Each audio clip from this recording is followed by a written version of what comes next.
I'm here to share with you training and development and Islam. So I'm going to discuss about training and development from Islamic perspective. Um, so, as a human being, especially as a Muslim, we need to work in order to earn halal income. So in order to be able to work, we need knowledge or ilmu. That is the essential requirement for our job performance. So in the Quran, there are many places where Allah put the emphasis on the pursuit of knowledge. And here I give you two examples from Surah Al-Baqarah, verse 269, as well as Surah Al-Mujadilah, verse 11. So these are among two Quranic verses show the high value on the pursuit of knowledge by Allah. So the acquisition is not limited to our Islamic teaching, for example, for not only for salat, for fasting, zakat, but also knowledge is very important for us to be able to be able to perform our job so that we can perform the job effectively and efficiently. Okay, so why is knowledge important? Okay, all right. So here I give you two cases, right? Just to name a few. Okay, case A. Case A is about Malaysian parents who were jailed in Sweden. So this case actually happened, I think, about 10 years ago. It is about a Malaysian who was sent to Sweden by the government in order to work there. So he brought along the wife and the children to live in Sweden. So over there in Sweden, they live normal life. The father went to work, the mother stayed home, and the kids went to school. So being kids, they are sometimes get naughty that they don't perform their salat. So as the Muslim parents, what we do is normally we educate our kids. So what happened at that these parents, they spank their kids, maybe just a little bit. So then when the kids go to school, the kids complain to the teachers. They said that their parents beat them. And in Sweden, the law prohibit uh, spanking, beating children. That is considered as child abuse. But of course, we Muslims, we know that that is, sometimes we spank our kids, but it is out of love. But over there in Sweden, it's not allowed. So because of that, the parents were jailed in Sweden, and it's too bad. So this is why whenever we want to go to other countries where Muslim and non-Muslims work together, so it is very important for us to learn the culture and the law in the other country. We cannot expect them to understand us. We should, learn and do our part. Okay, here case B. Case B is about accidents in the workplace. Okay, here I give you the statistics from Social Security Organization in Malaysia also that confirms 66,574 accidents in the workplace throughout 2024. Actually, it's a decrease of 2.4% from 2023. Yes, it decreased. But why the accidents happen in the workplace? So, of course, accidents happens in the workplace due to many factors. One, it could be due to the hazardous job. Number two, it could be due to the machines that are not well maintained. Or maybe the tool is very old. Okay, and next is maybe the employees, they are not well equipped with the knowledge about safety and health procedures. So that's why in every organization, it is a must compulsory for the company to provide training and development program for the employees so that the employees all are equipped with the knowledge, skill, and abilities so that they can perform their job. Because if they're not able to perform their job, they might end up in injury, they might end up in death, and maybe the injury or the death might also involve people, other people such as customers or maybe passengers. So, meaning that having knowledge, skills, and abilities in the workplace is very, very important. Uh, so the employees must be given the guidelines, must be given the training so that they learn the SOP, the standard operating procedure, the guidelines, the rules and regulations, and the policies, the do's and don'ts. So they must be educated, about their manners at work, right? So this is actually very important, and sometimes some employees, they take this for granted. Okay, next. Let's find out the definition of training and development. Okay, for layman, training and development maybe are similar. Maybe they sometimes are used interchangeably. Okay, technically speaking, training is different from development. Training program that is used to facilitate, or that is used to teach the employees with the knowledge, skill, and abilities that is required for their current job. So, for example, uh, I am working as an officer in human resource department.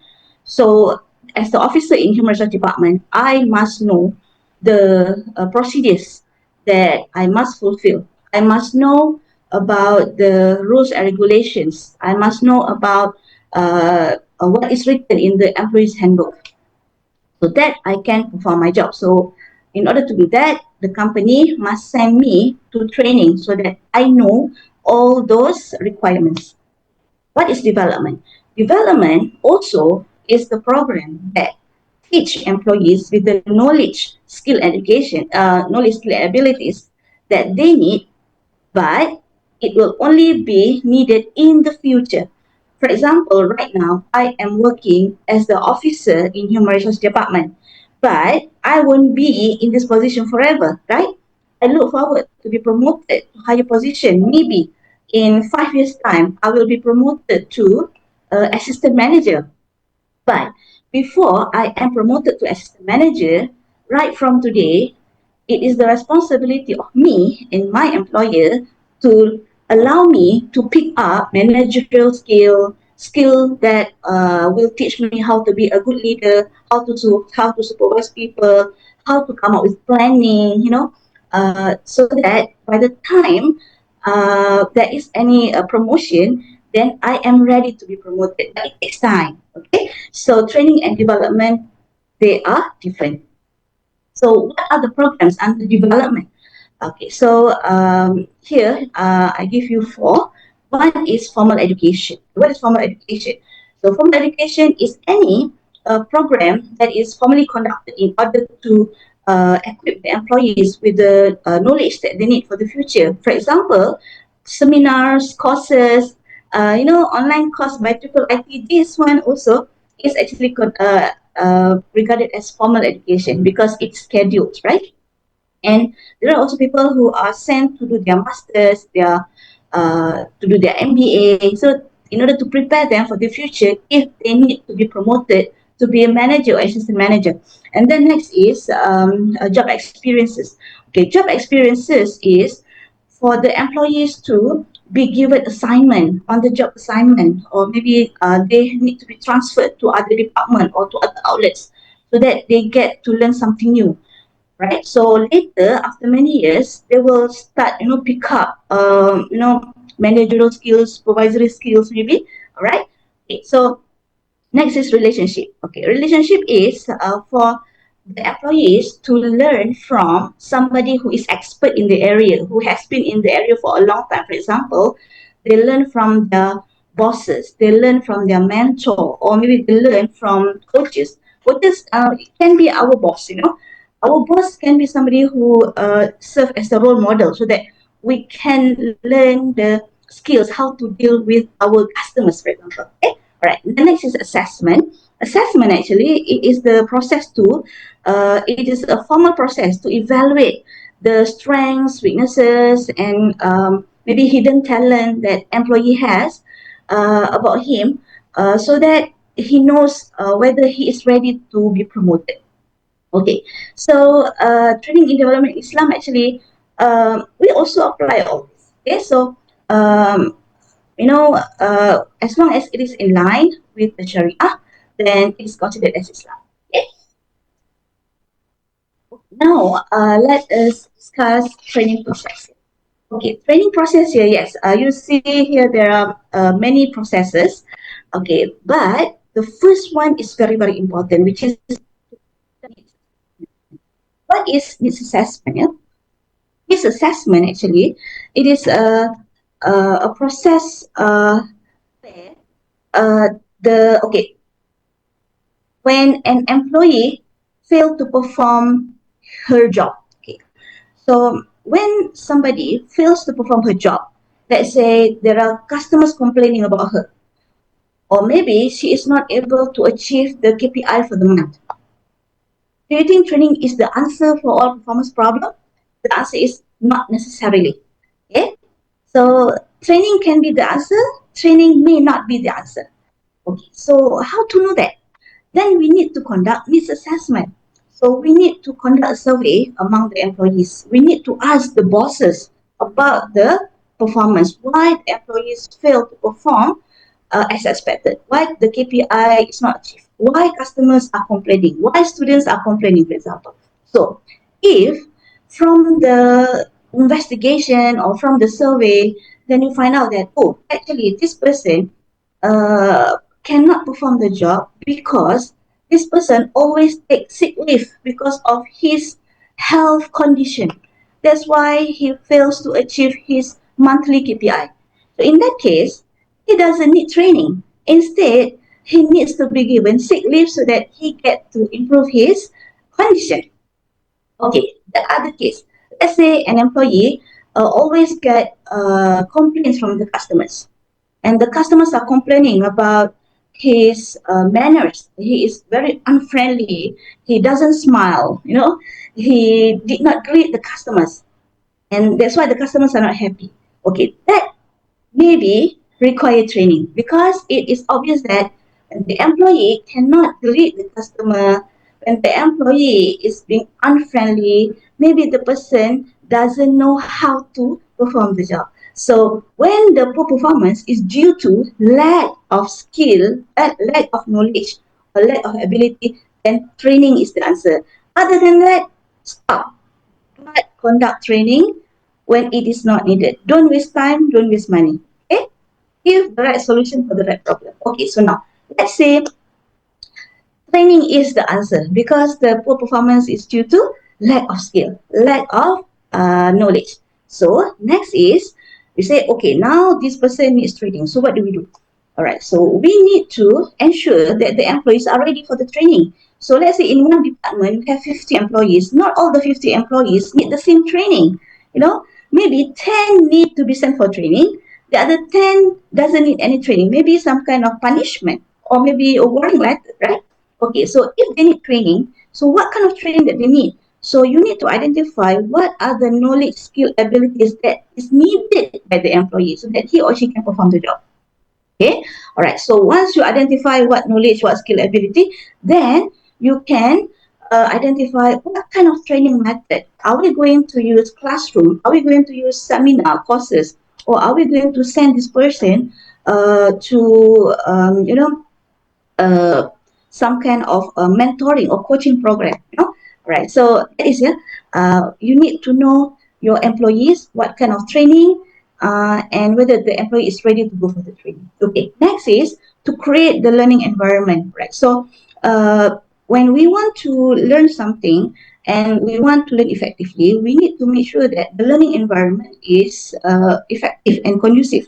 So sometimes, for example, if you want to, for example, our engineering student, okay, our engineering student, they don't just learn in the class, they also learn in the workshop, right? For example, like our students in medical courses, they don't just learn in the class, but they also need to practice. They need to go to the hospital. They need to go to the clinics in order to see the patients. They need to get their hands dirty, to do hands-on thingy. All right. So the learning environment has also be conducive. Okay. What is transfer of training? Right. transfer of training actually is for the employee to apply the skill and knowledge that he learned during the training to the workplace. Okay, right. There are many cases when we go to a training, we learn many things, but when we go back to our workplace, we do not apply the skill and knowledge that we learned. So there is no transfer of training. Transfer of training is when you learn something during the class or during the course or during the seminar, and when you go back to your workplace, you apply it. There is transfer of training. Okay? And of course, in order to be able to apply what you have learned, it is also influenced by many factors, right? Okay, so next is you know, develop an evaluation plan. Okay, this actually is the last, last stages. So whatever training that we want to conduct, we must plan how to evaluate whether the training is effective or not effective. Because training is expensive, you know. You have to, maybe if you invite an instructor, maybe for 1 hour, the rate is maybe 1,000 per hour. So it is not cheap, you know. So whenever you want to conduct a training, you must come up with the plan how to evaluate whether the training that you conduct is effective or not effective. Okay, because it is very costly and your employees spend time in order to attend the training. So there's a lot of resources that are used in order to conduct the training. So you must come up with a plan how to evaluate. Okay, all right, and then okay, design and conduct the training and monitor and evaluate. Okay, fine. So basically we are done, yeah, discussing the training. Next, okay. All right, so here we are going to discuss about formal and informal training, right? Okay, what is informal training or informal education? Let's say I want to learn Arabic language. Okay, let's say I want to learn Arabic language because I'm not a native Arabic speaker. So let's say I want to learn how to speak Arabic. So I have a few options. Number one is I can register in an Arabic class. Uh, but in order to do that, I must follow the time, the schedule, you know, that sometimes it's not suitable for me, right? So when I register in Arabic class in order to learn Arabic language, that is called formal training. Because formal training actually is a structured, plan, systematic, where you have to follow the structure, the schedule, the time, and maybe there is examination, is submission of assignment, you know, and it is normally led by a qualified trainer. So uh, the other alternative for me to learn Arabic language is I go for the informal one. Informal, for example, I can watch Arabic movies by looking at the subtitles in Bahasa Malaysia, maybe a little bit, you know, after maybe 2 or 3 months, maybe I will pick up some Arabic terms. And maybe I can start listening to Arabic songs. Okay, and I mingle with those who speak Arabic. Okay, so that is informal training. So in organizations, we use both of these formal and informal training or informal education. And in this respect, yeah, our Prophet Muhammad Sallallahu Alaihi Wasallam, he also rely on informal coaching, informal mentoring in order to preach and instruct the followers in various settings, such as in Darul Arqam in Makkah, because at that time when he was in Makkah, they cannot do the da'wah openly, otherwise they will be killed maybe by the mushrik in Makkah. So they have to do it in secrecy. Okay. All right, so let's move on to okay. Uh, I am going to discuss with you two different methods used in training. Number one is traditional training method, and then next is the technology-based method. Okay, so let us find out the traditional training methods used in training, normally in organizations. Yeah, right. The first one is lecture. Lecture is the traditional, conventional, I think the most popular. Okay, it is used in school, in universities, in Islamic setting, you know, in many ways, and it is still relevant until today, right? But of course, lecture, it can be a bit boring. Okay, so that's why it needs to be assisted with visual aids, you know, like audio visual The lecturer can use videos in the class, right? We can also use role play. Okay, so you see there, we can use role play in the class. I use role play in the class. We use case studies, and sometimes we also have on-the-job training, which is OJT. Okay, on-the-job training, maybe it is suitable for jobs that require hands-on. For example, for our students, engineering student, engineering students, because it requires somehow, manual dexterity, right? They have to work using machine, using tools and devices. So it's called on-the-job training. So on-the-job training is learn and work at the same time. So if you mess up, then you got scolded by the real customer, real bosses. Okay, like for our business student, our accounting students and finance students, we call it internship, right? So there are different names here that is applied for different professions. And then we also have apprenticeship. Apprenticeship is like internship, but it is for skilled trade or jobs that require manual dexterity. Such as you want to learn how to be cooks, how to be a fashion designer, how to be mechanics, carpenter, electrician, jewelers, it requires your hands. So for this kind of jobs, the training, they call it apprenticeship. And we also have simulations. Okay, simulations actually is the replication of the reality in the job. For example, when we want to train cabin crew in Air Asia or in Malaysia Airlines, for example, yeah, or in Emirates. So, how to train the cabin crew so that they can serve the passengers on board. So one is, of course, they have to attend lectures, okay, where they will learn all the terms, all the rules and regulations. It's all in theory, but they must also learn by doing. All right, so it's called simulation. Simulation is to replicate, the aircraft. So you will see they learn in a place where the setting as if they are in a real cabin. So there are customers, and then they have to push the cart, and then they have to learn how to greet the customers, not customers, the passengers, yeah. So that's simulation. Simulations is also very popular for jobs like pilot, in military job, police, firemen, even the surgeons, right? People, doctors who have to learn how to operate the hearts, for example.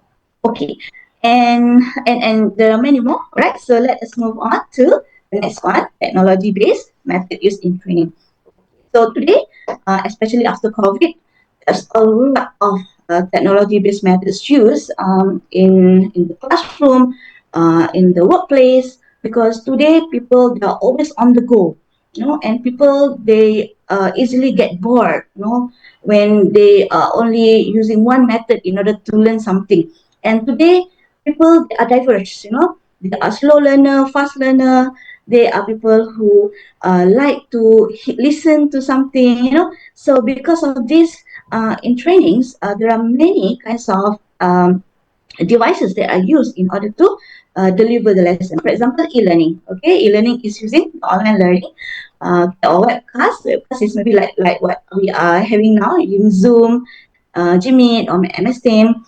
We also have podcast. Podcast is becoming more popular today, especially among our Gen Z, the generation, this Z generation, they like to uh, listen to interviews, like during my time when I was younger, I normally listen to radio, okay? But today, radio is not, it's not popular anymore among the Gen Z.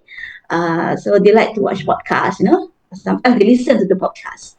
Okay, we also have mobile learning. Mobile learning is to learn using the mobile devices. Like I said earlier, people, they are always on the go, So they don't like to sit down and listen, which is very boring and dull, right? So sometimes what they do is, sometimes when they're jogging, or when they're sitting in the cafe, so they just open up the apps, and then they listen to the video, or watch the video, or listen to the audio. Okay, and then we also have many, like distance learning, social media, blogs, micro blogs, MOOCs. just name it, okay? We have it. But of course, in some organizations or in some universities, some of these platforms can be very, very expensive. For example, like the use of augmented reality, which is very expensive. So maybe we don't have it, okay? But if they can afford it, then it will be very good. Okay. So next, let us discuss, training and development from Islamic perspective. Yeah. All right. So I believe that these terms, for example, like Itqan, Al-Falah, and also Ihsan, it is very, very relevant for any kinds of a discipline. So for training and development also, we use these concepts. For example, number one is here is Itqan. Itqan here is the consciousness of self improvement. It means that in we always want to do to our level best. Okay, so a good person or a good employee, they don't want to be just an average employee. We want to be more than average employee. Okay, so that's normal. All right. Okay. For example, I give you an example of a gardener. Okay. Like in our university, we have gardeners. That's why our university is very beautiful. We have the flora and fauna. So we have our gardeners, and these gardeners, they all have different level of econ. Some gardeners, they are very, very good that they always want to be better gardener. So what is the difference between poor gardener and good gardener? Okay, for a poor gardener that doesn't have this econ, they said as long as I go to work, as long as I do my job, it will be sufficient. Okay, but the person who want to be a better gardener or good gardener, they want to learn more how to be a good gardener. For example, if they want to make sure that the plants growing healthily, then they will use the right fertilizer, they will use pesticide and insecticides, and they will use certain methods in order to make the flower grow healthily, beautifully. So how to do that? They learn. How do they learn? Different ways. Maybe they attend courses. Maybe they go to a seminar. Maybe they attend workshop. Or maybe they go to YouTubes and learn. They go to TikToks and learn how to be a better gardener. So here, training and development here, it depends on what kind of person you are. Okay, all right. But of course, as an organization, you want the best employees always, right? Okay, and then next here is Al-Falah.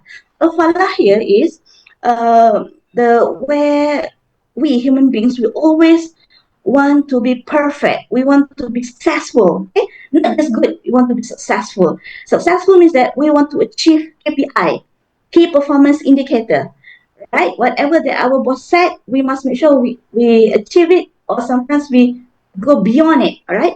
Okay. So, for example, in business, people want to make a lot of profit. They want to achieve the highest level of sales or revenue. However, sometimes, I think we can relate this. Yeah.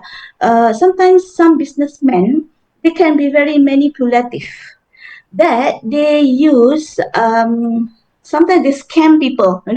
All right, there are many cases of people who are very intelligent, so they scam people.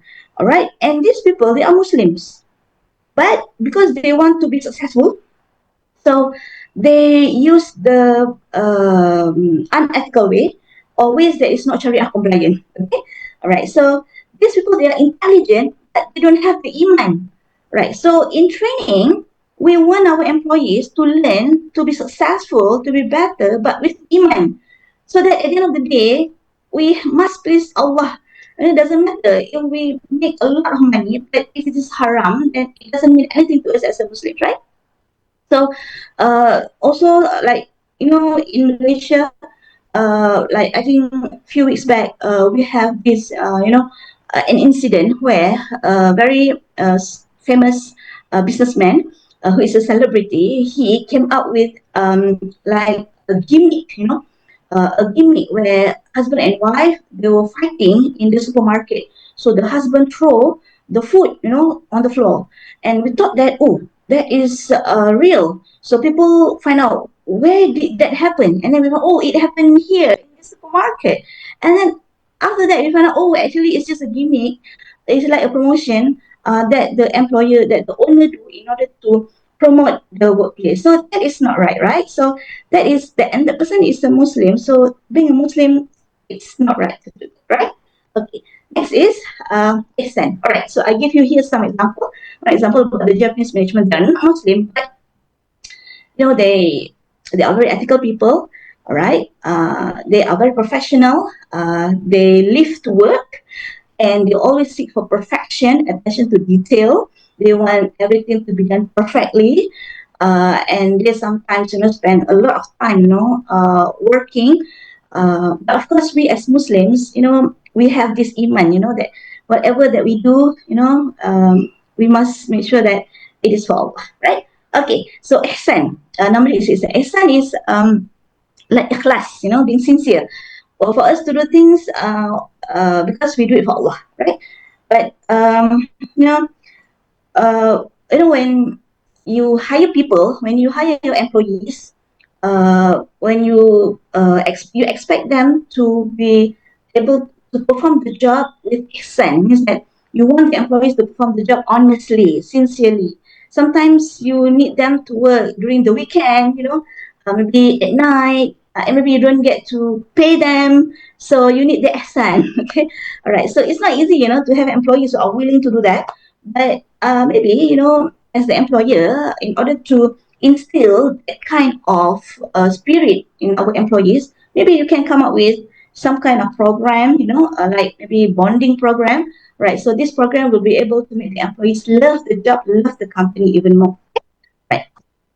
Okay, so these are the basic dimensions in training and development. Yeah.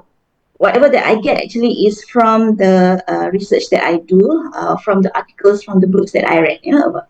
Okay, right. So when we want to conduct a training or development program, always remember these basic dimensions. Number one is tarbiyah, ta'lib, also ta'lib. What is tarbiyah? Tarbiyah is the process of nurturing, developing, and growing. So this tarbiyah actually is almost similar to development just now. Remember, earlier I talked about training versus development. So, development here is about nurturing, developing people so that they can grow, so that they can be promoted to the higher position, so that they can perform higher level jobs. Okay, so always, when we work in an organization, uh, employees, they do not expect to stay in the same position forever until they retire. No, employees, they want to be promoted also, right? They want to grow. They want to grow their career, so, because they need to climb up the career ladder. So that's why tarbiyah should be there. For example, for you to get promoted to manager or to managing director position, for example, it doesn't take 1 year only. Maybe it takes 5 years or maybe 10 years. So within that time, from 1 to 10 years, tarbiyah is very important. That even though you are still very young, but you have the talent or potential to be promoted to that position. So that's why the company must send you to development programs so that the employee can pick up the skill to be a good leader, good manager, good supervisor, so that you can plan for the company. Right? So like our Prophet Muhammad SAW, so he was appointed as our Rasulullah at the age of 40 years old. Okay? Not 10 years old, not 20 years old, it's 40 years old. So what happened before he was 40 years old? That is the process of nurturing, developing, growing the skill. And when he reached the age of 40, then he was ready to be appointed as Rasulullah. Right? So ta'lib is it comes from the word adab. Adab means that whenever you want to teach people with the skill, abilities or knowledge, adab is very important. Adab here is not only for the students to learn adab, the teacher also must have the adab. There are maybe teachers who don't have the adab. Okay, so that's too bad, right? So that's why we lecturers, we learn to be good murabbi, where we are not always the best. So we also have to set the good example.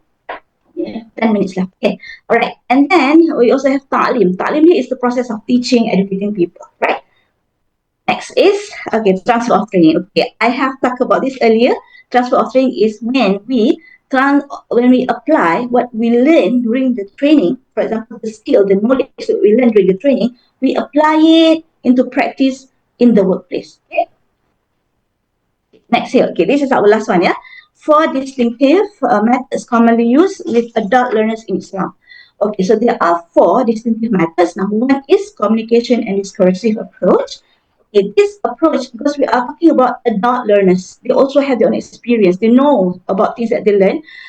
They have job experience. So, this one actually is allowing the students to have interaction with the teachers. Okay, it's not just the teacher give the knowledge, but there must be two-way communication. Yeah, because we need to make sure that our instruction material is suitable for people who of different age group, qualification, experience. For example, when I teach my undergraduate student, the approach is different from the approach that I use when I teach the master student.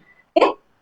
So same goes to our Prophet Muhammad, for example. Our Prophet Muhammad, during his time, he had to deal with people from different categories, with the companions who love him, with his family members who love him, with his wives, with the children, with the mushrik, with the non-Muslim, with the elderly people. So with all these different people, when he want to convey the da'wah, he used different methods because people will ask him back the questions, so he must be able to make the dakwah more discursive, right? Next is, okay, halaqah of the circle. Right, so this is actually very popular among the Japanese companies, such as in Toyota. They have quality circles. So these circles actually in Japan, they are used by having employees, a small group of employees. They voluntarily meet after work in order to discuss about the problems at work and why the problem happened, how to make it better, how to solve it. So they will share knowledge. So this is also applicable to us. So like us as Muslims, we have group of students in the mosque, in the masjid, after Salat. They don't go back. Instead, they will break into circles, and then there will be one person who will lead the small team, and then they will discuss. And then this is where they share knowledge about Salat, about fasting, about anything. Right. And then next is the probationary appointment.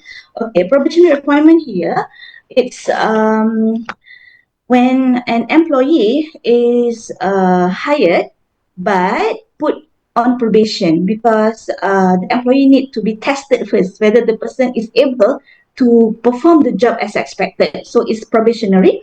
All right. So when they do well at the job, they will be hired as permanent, maybe. But if they fail, then to that they will be dismissed. So this is also common, in organizations. And next is the last one is the apprenticeship. Okay, apprenticeship here is for the students to learn from the people who are qualified, who are expert in the area. So, for example, for you to be a good cook, you must learn from a chef who will teach you, guide you, and show you how to slice, how to chop, how to cut, how to peel, how to saute, for example. So it requires a lot of observation. You're not just learning the theory. You need to watch how the expert performs the job. So it takes time. So the Prophet Muhammad SAW, he also played the role as the murabbi. Okay, this one I learned from our Professor Dr. Suhaimi. He shared with me what he learned from the event that he attended yesterday. He learned from our IIM rector, Professor Emeritus Dr. Usman Abakar. So he shared with me that as a lecturer, we play the role as a murabbi. Okay, so as a murabbi, we shape the hearts and the minds of the students. So our Prophet Muhammad also did that. In order to shape the heart and the minds of the companions, he is not just based on what he say, but he also do things, based on what he do, how he eats, how he talk with people. So by observation. So this kind of learning is a long time for people to pick up. And many prominent Muslim scholars also, they spend many years, 10 years, 15 years in order to study under renowned ulama that were referred as their mentors. Okay, so I think I'm done. Thank you very much. Thank you very much, Dr. Nurita. I think we're perfectly on time. We still have 5 minutes to have some questions. There is one question I can see in the chat box. The brother writes that, please, if an employee is weak, he cannot stay longer hours at a task meet. Does it mean that he is not effective? And what can we do in that situation? Okay, Dr. Syed Ahmad, can you speak louder? Uh, Sorry, is it yeah. okay now? Is it okay? Yes, yes.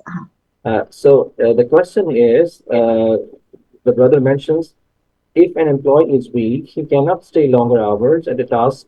Does it mean that he is not effective? And what can we do in that situation? Okay. Uh, that depends on the type of job, you know. Yeah, I know that some employee they have to be at the place at that time in order to perform the job. For example, if you are working as a bank teller, where the counter open from 9 o'clock to 12 o'clock, you have to be there. You cannot go out. You know, if you go out, then the counter has to be closed. So it's too bad that if you're performing that kind of job, then you have to be there. All right. So it's not like other jobs where it's a bit flexible. For example, if let's say you work maybe, for example, let's say you are a lecturer, right? Sometimes it happened to me too, and I'm supposed to be in the class for 1 hour and 20 minutes, but it's too bad that there is a meeting that need me to attend. And if I don't attend the meeting will not be able to conclude. So I have to ask the student to forgive me and excuse me. So I have to go. But I have to ask the permission from the students because the students have the right, you know, for me to be there. So it depends on the job actually, okay? And there are also times where you have to leave job early. For example, you need to attend an important event. But if you want to go early and you get permission from the boss and you are not going to uh, disappoint anyone, then I think it's okay for you to leave early.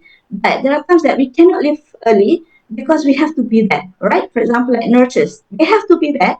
So it depends on the job. That's my answer.